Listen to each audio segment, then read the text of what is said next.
A sudden virus swept across the globe, killing 90% of humanity. Most of the remaining survivors became light-fearing, blood-drinking night demons. And that 1% of people seemed gifted with natural immunity. 3 years later, the once bustling and lively center of New York City has somehow become an animal kingdom. Dead silent and completely empty. Oh wait, not completely. Colonel Robert Neville is cruising around with his dog Sam. As a herd of deer runs by, their cruise turns into a hunt. The deer run freely through what used to be traffic lanes. The colonel finally targets a lone deer, but before he can take aim, it becomes dinner for a passing family of lions. Seeing the sun about to set, the colonel puts away his gun and hurries home with Sam. The colonel's house is stocked with canned food. He prepares 2 identical dinners, one for himself, one for Sam. Recently, Sam has been picky about food and won't eat vegetables. The colonel decides to punish him by making him eat only vegetables tomorrow. The TV broadcasts news of a major New York blizzard, clearly not current, but the colonel has long grown accustomed to watching these recorded programs. He needs to hear other people's voices.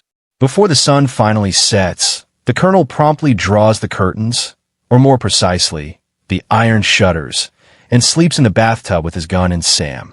The huge house is empty and silent. But soon, terrifying howls echo from outside. Remember that cancer-curing vaccine from 3 years ago? The vaccine later mutated.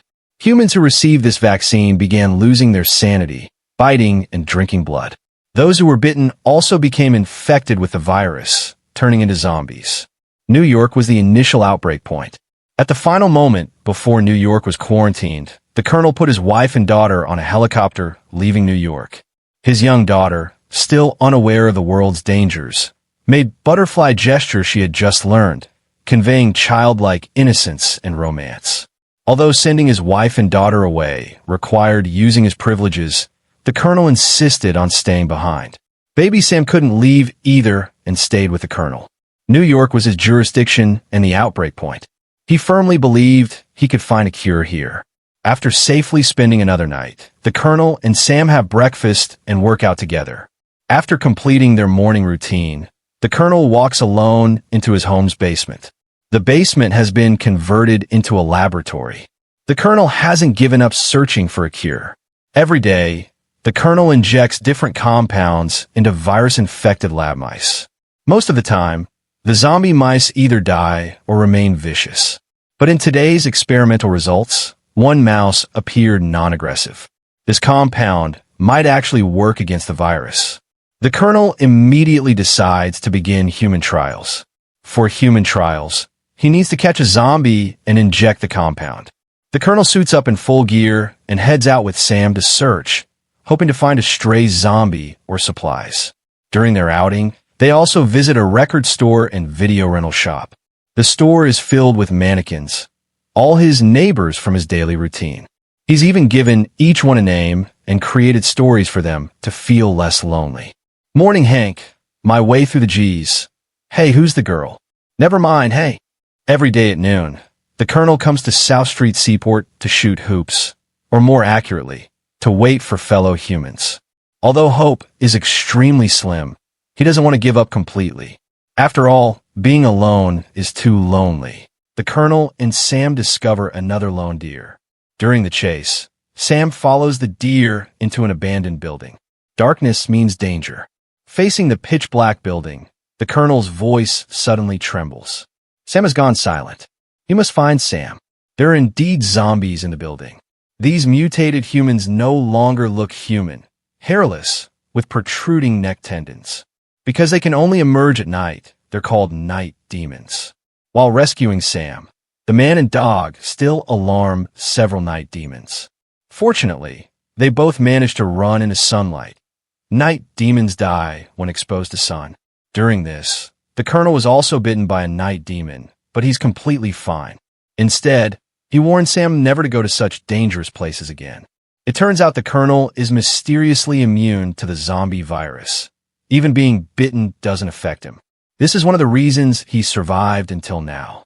After confirming that night demons live in the building, The colonel returns and uses his own blood to create a hunting trap, because he needs to capture night demons alive for human experiments. The hunting trap works like a charm. The colonel quickly catches a specimen. Something strange happened today.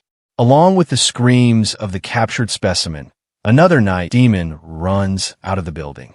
It stops at the boundary between light and darkness, clearly howling at the colonel. This test subject is a female night demon. But unfortunately, the compound that worked on the mice has no effect on the night demon. The colonel disappointedly tells his video camera that the experiment failed, temporarily locking the female night demon in the laboratory. Today is day 1001 since the world fell.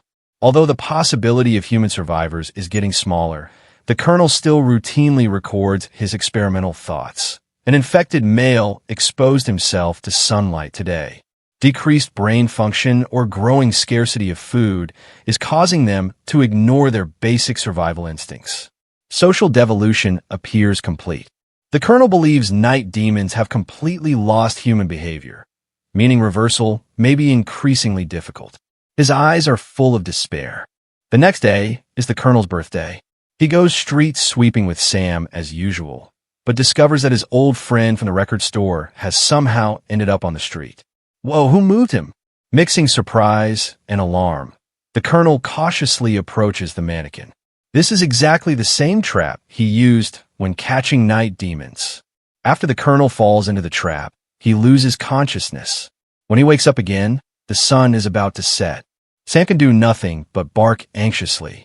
As the colonel unties the rope, 3 zombie dogs charge from the shadows. Sam gets bitten, protecting the colonel.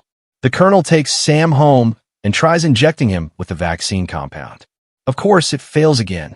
Sam gradually turns into a zombie in the colonel's arms. On the colonel's birthday, he has to personally kill his only companion of over 3 years. The colonel buries Sam and goes to the record store, mustering courage to speak to the beautiful woman he's never talked to before. He doesn't want to live anymore. Say hello to me. Please say hello to me. After dark, the colonel drives to the night demon settlement, actively ramming into them, wanting mutual destruction. The night demons don't mindlessly charge as the colonel imagined. Under the command of what appears to be their leader, they actually attack in organized batches. The colonel's car is overturned. The night demon leader slowly approaches the colonel. This is clearly the same night demon that charged out when he caught the female night demon that day. Just as it's about to attack, searchlights suddenly shine outside. In a daze, the colonel hears a woman's voice. When he wakes up again, he's already on his home sofa. His wounds have been treated. The colonel walks to the dining room and sees a human-looking mother and child. The woman has made breakfast for the colonel, explaining that they came after hearing his broadcast. It turns out humanity isn't extinct. The woman says they're heading to Vermont. Reportedly, the virus can't survive in very cold places. There's a survivor settlement there. The woman patiently explains the survivor settlement situation to the colonel. But the colonel suddenly knocks over the plate and explodes in anger. Everybody is dead. After living alone for over 3 years, the colonel was almost certain humanity was extinct. Suddenly being told that quite a few people are still alive is hard for him to accept. It feels like he's been playing the fool here all along. The colonel realizes he's lost emotional control. He's been alone too long and no longer remembers how to interact with people. After the colonel calms down, he still says he'll stay in New York. He wants to find a cure vaccine here. Of course, he won't stop the mother and child from leaving. Actually, while unconscious, the colonel dreamed of the night he sent away his wife and daughter. The helicopter carrying his wife and daughter had just taken off when it collided with another helicopter due to riots. They died long ago. This might also be one of the reasons the colonel guards New York and refuses to leave. The colonel tells the woman about his research on night demons. He's always thought night demons are degenerating into mindless zombies. But the woman brings a new perspective. If night demons can imitate and create the colonel's traps, doesn't this show they're evolving?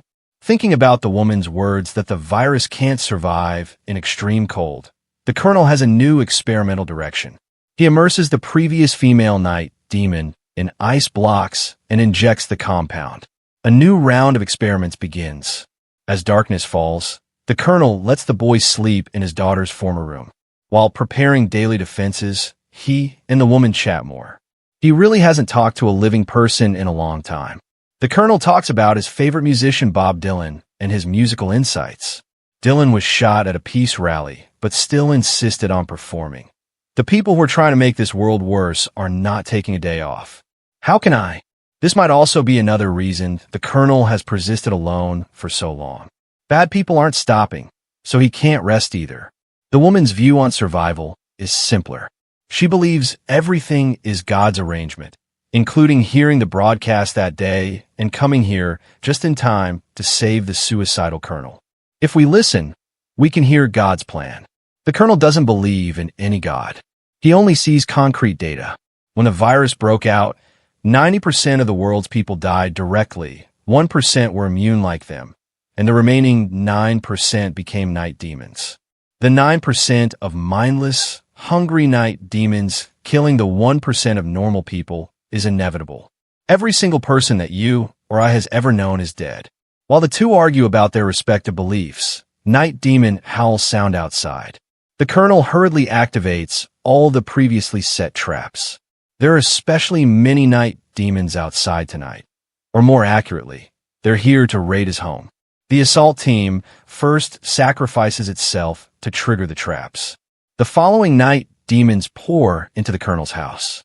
Initially, only 1 or 2 enter, which the colonel can handle. With the arrival of the night demon army, the colonel and mother child are forced back into the laboratory. Just then, the colonel is amazed to discover that the ice-treated female night demon's vital signs are stable and her skin is beginning to show color. This wave of human experiments seems to indicate success. As the night demon leader enters with his subordinates, the colonel somehow finds courage to speak human words to these creatures he considers thoughtless. I can save you. Let me save you. Of course, the night demon leader won't listen. He desperately smashes the glass in front of him. 1 hit, 2 hits. The glass is actually smashed into a butterfly shape. The colonel's mind echoes with his daughter's voice. The last word she said before they parted, "Daddy's looking for butterfly." How could randomly hitting glass create exactly a butterfly shape? This seems like God's arrangement. The colonel draws a vial of the female night demon's blood and gives it to the woman, telling her the cure to save humanity is in this blood. After ensuring the sealed door is properly closed, the colonel takes a grenade from the drawer and pulls the pin without hesitation in front of the night demons. Through the colonel's self-sacrifice, all the night demons present die together. The mother and child head to the survivor settlement as planned. With the female night demon's serum, humanity quickly invents a vaccine. The colonel uses his life to protect humanity's last hope. The fire of humanity finally continues.